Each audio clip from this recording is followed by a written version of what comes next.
Heard claimed that her loss in the trial was a setback for women. Many popular media houses also added that the trial marked the death of the #MeToo movement. However, some feminists are stepping out against Amber, claiming she does not represent all women. Earlier during the trial, a women's organization stepped up to offer their support for Johnny. Now, a feminist has penned her thoughts in a viral article on Medium. So who is the author? What does she have to say? Keep watching to find out. Christine Baccarat took to Medium on June 16th to publish an article titled, "Stop Defending Amber Heard and Telling Me How to Be a Feminist." She added that this wasn't the end of free speech. She claimed that Amber was destroying the reputation of feminists and women worldwide instead of representing them.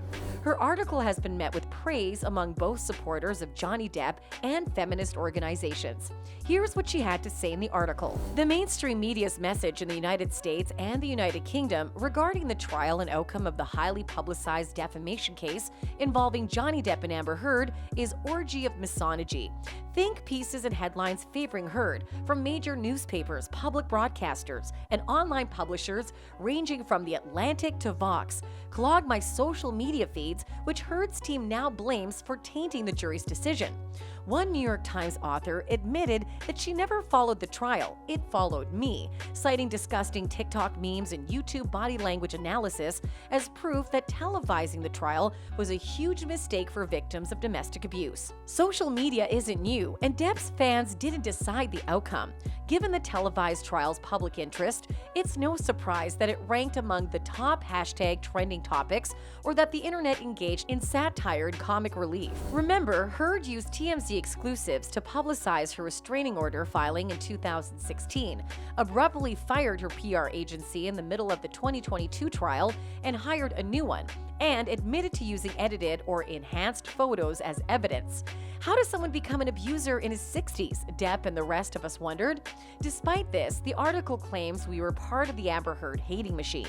Why isn't the mainstream media addressing Heard's responsibility for causing harm to a movement she attempted to hijack for personal gain, even if it meant lying and deceiving? Most people who wrote about the trial, lamenting tragic setbacks for women in democracy dies in darkness, said the Washington Post, had never seen it. No media reports were offensive or had ties to conservative right-wing media. Each provided respite from the onslaught of mainstream media bias. Amber Heard's legal team has singled one out. Furthermore, the public has access to audio recordings that clearly show Heard's manipulation tactics and recordings that were not entered into evidence but provide additional context.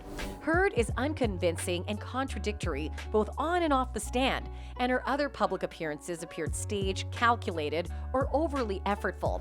Indeed, most of Depp's supporters are survivors of various forms of abuse, and any attempt by the media to spin it otherwise is a slap in the face to all of us. Social media memes are not to blame for manipulating young people's minds. The verdict is not a major setback for #MeToo and domestic violence survivors. The result is not a fatal blow to free speech. If the internet despises Amber Heard, it's not because she's a woman or an imperfect victim, but because she's untrustworthy. What is the most important takeaway for young people? First, don't tell any lies. Any reasonable, prudent person would have reached the same conclusions as to the jury, thanking the judge for the cameras and the courts for carrying out justice.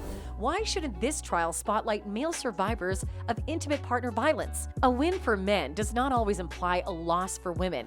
The fact that Heard claims the verdict is a setback for women is a setback for women. We still need feminism desperately, but this version feels extreme, like hating on men, like losing credibility. How do mistreating men help women's rights? How does shaming our sons benefit their development? Domestic abuse knows no gender, and thanks to the 2022 verdict, Johnny Depp is no longer a victim. He's a survivor. Why aren't feminist narratives extolling the achievements of women, such as Depp's lawyer Camille Vasquez and Dr. Shannon Curry?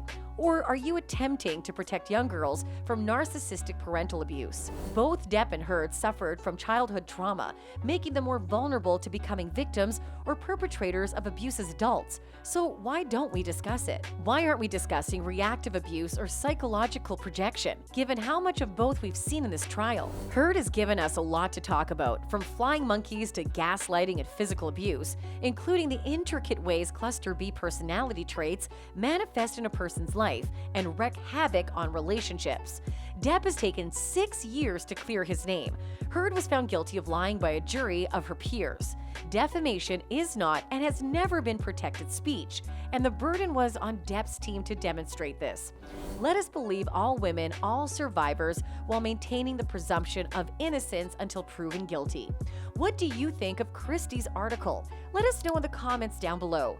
Then make sure to like and subscribe for more.